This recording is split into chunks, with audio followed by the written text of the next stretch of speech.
Our scripture reading this morning is Philippians 4, verse 13. I can do all things through Christ who strengthens me. This morning, our senior sermon will be delivered by Chad Mulhollan. Chad came to us from a stint of working with the Texas Department of Transportation and General Engineering. He was a technician 2. I don't know what that means. All right, he knew how to run a shovel. In response to who influenced him to come to Sunset, he said he was fed up of working at TxDOT, and Jeremy Myers convinced him that coming here would give him time to figure out what was next in his life, but also to give him opportunity to really get some clarity about his life and some direction to be a better Christian and a better human being in the process. I didn't know coming into this, Chad, that we had such a high assignment. But he says his joys, he's really enjoyed the learning experience that have been afforded him here, and he's been fortunate to not have experienced many trials. Speaking of himself, which is also always kind of interesting for most of us, Chad enjoys it though. No, he says his best qualities, some of the things that he's noticed develop in him in his time here is his boldness and his perseverance, especially in certain classes, and his confidence. His plans for after Sunset is, he said, to re-enter the secular field, which says we need one more bit of education. No such thing. He will not be working full-time in ministry. That's what he thinks. He's going to be working in some general construction contracting. And then he said something about not having learned enough from Ray Young, and so he's going to continue. He said, I know you can teach something, and so I'm supposed to continue. We're going to be working together in Seminole, and so pray for both of us and the church there. I don't know if you've ever thought about the different personalities, the different kinds of people that God brings here. Sometimes we think, oh, we're all the same, and then a Chad comes around. No, you're laughing, but I'm serious. And that's a good thing.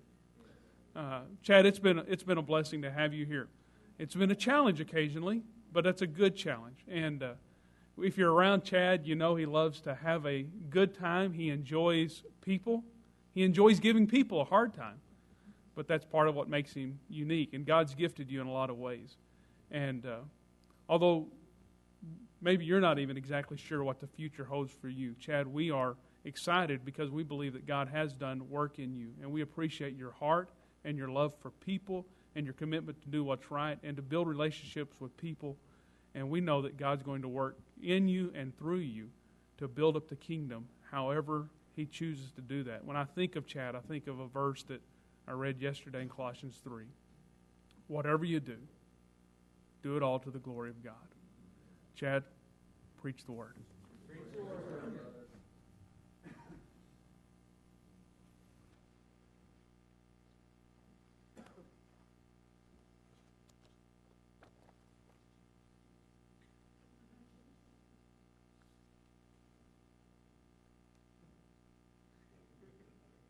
Well, I just wanted to thank you all for that wonderful reception that you've given me this morning. And I wanted to thank Ray personally for giving me a boost that I really needed. You can't see it, but I'm pretty nervous up here.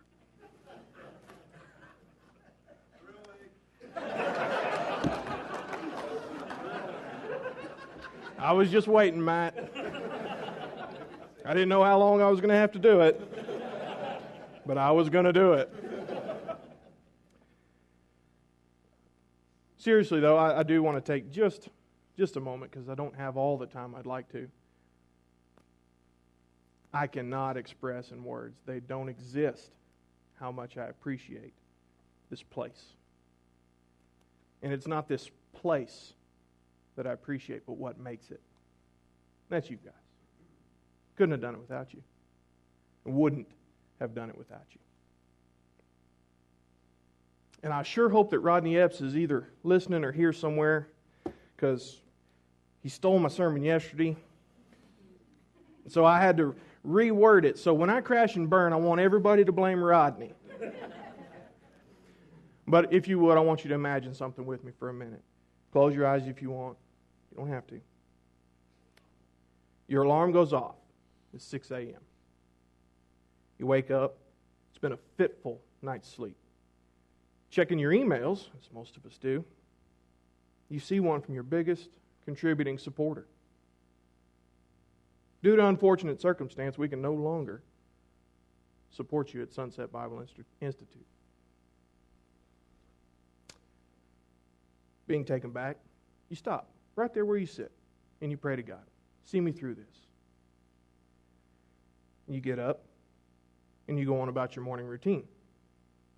You get through with your morning routine and you run out the door to get in your car. But it's about 15 minutes later than normal. Because you see, during the night, your hot water heater went out. So you had to take a cold shower. Which always takes longer because it's hard to get. It's hard to get in that water. So you walk out to your car and you jump in and you crank the motor. Nothing. You're already behind, so you decide, I'll just catch the bus. So you run down to the bus stop, and you're sitting there waiting, and it starts to rain. Because you took longer in your cold shower, you didn't catch a weather report that said, get your umbrella, it's fixing to rain. So now you're soaked to the bone with a slight chill, and you finally make it to chapel. But as soon as you walk in those double doors right there, Charles comes running up to you and he says, hey, what song are you leading this morning? You forgot you were leading singing. So you hurriedly pick one out, and you sing it, and you make it through the rest of chapel with no more incident, and you safely make it to your first class. You sit down, take a deep breath, and you get ready for a day of studying God's Word. First part of class, Victor comes in, and he's got this stack of papers. He's decided that, right as class starts, I'll just give back these exams real fast. No big deal. You see him handing them out, and you say, well, I'm not worried. I did a good job on that test. I studied well. I was prepared. And you notice it when he hands it to you, though, because this has happened to me. He hands it to you upside down. And he's got that look on his face, where his glasses are down a little bit, and he scrunches his face up and gives you that.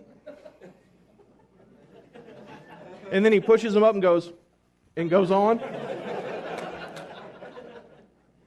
That better luck next time look. And you turn it over now because now you're worried. And, out of a possible 100 points, you got about 4. You failed. That's another deep blow. So, you stop again. Take a deep breath. You get ready to go. So now it's about 20 minutes into class. You're starting to feel a little bad. You got the cold sweats. Your hands are all clammy, and it's not because you're doing your senior sermon. Your hands are all clammy, and you got the sniffles. Well, you've caught a cold. See, because you were running late this morning because the hot water heater went out, you had to take a cold shower. Your car wouldn't start, so you had to go ride the bus. And it started raining because you didn't catch a weather report. You've caught a cold from riding the bus. Well, another deep breath. We can do this. And a few minutes later, you get a phone call. A good friend of yours has been in a car accident, and they're not doing well. And then the bell rings. It's 10:25 in the morning. How do you feel? How do you feel, Brad? Pretty bad. Lousy. What are you thinking? What are you thinking, John? I wish this was a different day. Maybe you're thinking to yourself, why is all of this happening? Maybe you're thinking, what am I going to do? Possibly, how am I going to get by? Who in here thought, it's okay? Anybody? The Apostle Paul did. He said, it's okay. His supporter dropped him. He said, it's okay. He had a cold shower. It's okay. He had to ride the bus, wet at that. It's okay. The Apostle Paul said, it's okay. Because the Apostle Paul understood that there will be suffering in our lives as Christians. Things are not going to go according to plan, and things are not always going to be easy. You see, Jesus, and Charles yesterday told me not to use this example, but I'm using it in conjunction today, brother, so it'll work out a little bit better. In Matthew chapter 5 and verse 11, Jesus says, "Blessed are you when others revile you and persecute you and utter all kinds of evil against you falsely on my account." Did you catch it? Well, let's look at James 1, verse 2. "Count it all joy, my brothers, when you meet trials of various kind." Did you catch it that time? Let's read it again and slow down just a little bit. Jesus and James both said the same thing. Blessed are you when. Not blessed are you if. Now there are scriptures that say, if you die in the Lord, like Revelation. He says, when? Because there will be sufferings in this life. Jesus all but promises it. Did He come to bring peace, or did He come to bring the sword? Did He set father against son and mother against daughter and mother-in-law against daughter-in-law? In 1 Peter chapter 4 and verse 12, it's said again, "Beloved, do not be surprised at the fiery trial when it comes upon you to test you, as though something strange were happening." Because as Christians, we need to understand that trial, temptation, hardship, struggle, suffering, pain, agony, good and bad, happy, all of those things are not new to us. And Paul, I wanted to talk about Job, but we're going to talk about the Apostle Paul instead. Thank you, Rodney. In 2 Corinthians chapter 11, verses 23 and down, the Apostle Paul lays out for us some of his sufferings. And I sure am glad that I'm not the Apostle Paul. We'll start in verse 23. He's talking to those at Corinth, and he's come under a lot of fire from some terrible people. And this is his response to some of the things that are being said to him or about him. He says, "Are they servants of Christ? I am a better one. I am talking like a madman, which I am used to. With far greater labors, far more imprisonments, countless beatings, and often near death. 5 times I received at the hands of the Jews 40 lashes less one. 3 times I was beaten with rods, and once I was stoned. 3 times I was shipwrecked. In a night and a day I was adrift to sea. On frequent journeys, in dangers from rivers, in danger from robbers, in danger from my own people, danger from the Gentiles, danger from the city, danger from the wilderness, danger from the sea, danger from false brothers. In toil and hardship, through many sleepless nights, in hunger and thirst, often without food, in cold, in exposure." Do I need to go on? Paul suffered. We suffer. But Paul knew it's okay. It's hard to think when you're going through that, it's okay. Is that what you think often, James? It's okay. But Paul knew that it was okay. I want to relate a short story here to you to kind of help you understand. See, there was a homeless man who traveled around the country, just him and his dog. And he came to a town about the size of Lubbock, and he came to a coffee shop about the size of a Starbucks. And he walked in, him and his dog, and he ordered a cup of coffee, and he went and sat in the corner. See, the man was homeless. He didn't exactly smell the nicest, didn't look the nicest. And people started to shy away from him. They started, kind of around, and they gradually made their way away. The homeless man was aware of this. So when the waitress came to bring him his venti super macalaca chinarito, she sets it down, and he looks up at the waitress and he says, "I'm sorry, my presence is causing a bit of a segregation in the coffee shop, and I'll go ahead and I'll leave. But before the waitress has a chance to walk away, because she didn't even say anything, the man bows his head and he starts to pray. And he prays to God, and he says, Lord, I want to thank you for this day.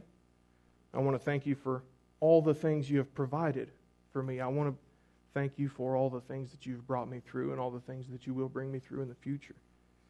And he prays this beautiful prayer of thanksgiving to God for all the things that he has. And when he says amen and he looks up, he notices that the waitress is still standing there. But not just the waitress, Ray. All the other patrons have come around him while he prayed. And the waitress looks at him with tears in her eyes and she says, how can you possibly be so thankful when you have nothing? And so the homeless man explains to him that, well, I wasn't always homeless. I was once a respected man, businessman. I had wife and children, a nice home, nice cars, nice things. And then he explains that, but I lost them all. She says, well, how are you still so thankful? He says, because it doesn't matter what you've lost when you know what you will always have. And I have God. That's why it's okay when we struggle. That's why when I fail my Victor tests, it's okay. I can go to heaven if I don't pass Victor's tests. I can go to heaven if I'm not that great of a preacher. I can go to heaven if I bomb my senior sermon. I can go to heaven if Kevin Haynes gives me a bad grade on my MDR paper. John can go to heaven if he doesn't do all that great in Scheme of Redemption next year. Rebecca can go to heaven if she messes up when she's signing. It's okay. Things are going to happen in this life. Things are not going to go the way you expect them to. But it's okay because it doesn't matter what you lose when you know what you always have.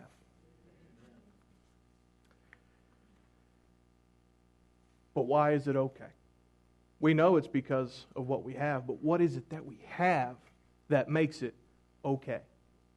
Now, I'm going to stand here in silence for about 5 seconds because I want you to think about something. I don't want you to listen to me talk while you think. I want you to think about something. I want you to think about the life of Jesus, and I want you to think why his life has made it okay.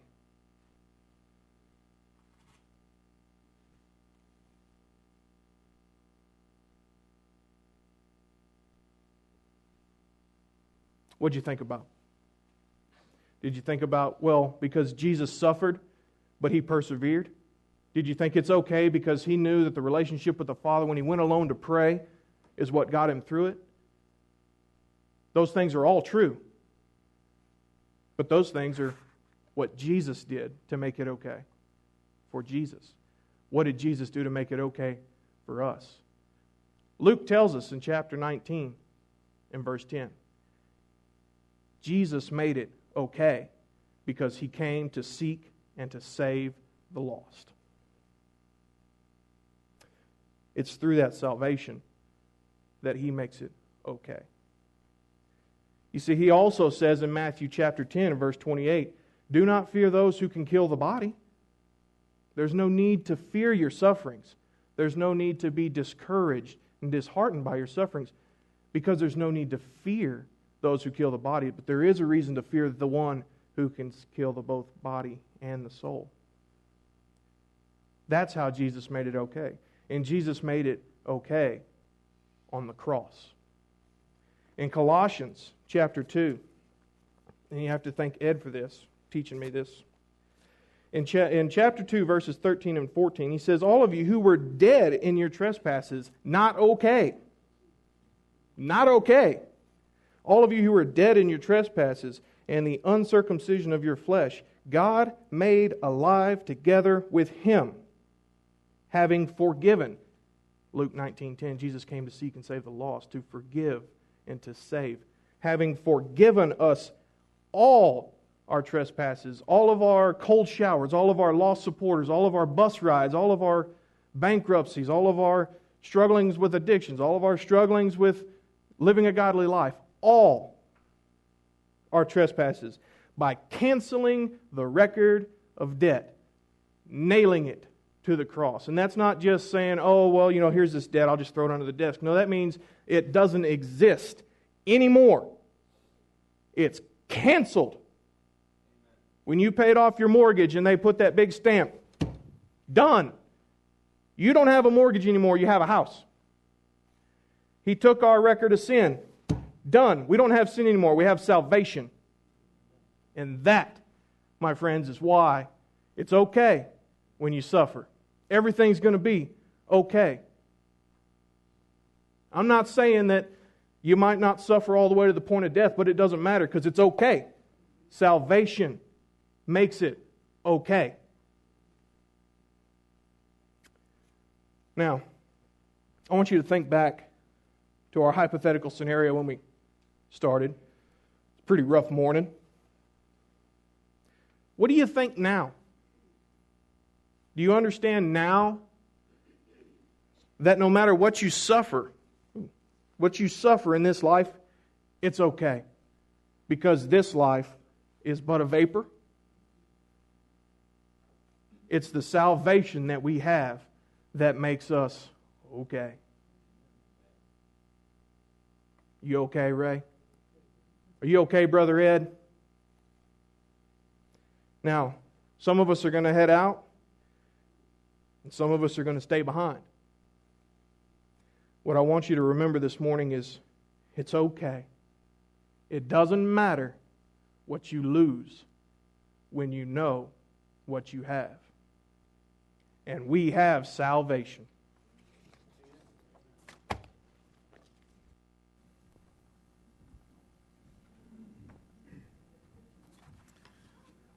Chad, thanks for the reminder, the challenge, the encouragement to focus on what we will always have because of who Jesus is and what He does. He asked us, what do you think in that moment? And I remember the words of Jesus in John 16:33. I've spoken these things to you, that in me you might have peace. In the world you will have tribulation, but be of good cheer. I have overcome the world. Chad, thanks for the reminder, the encouragement.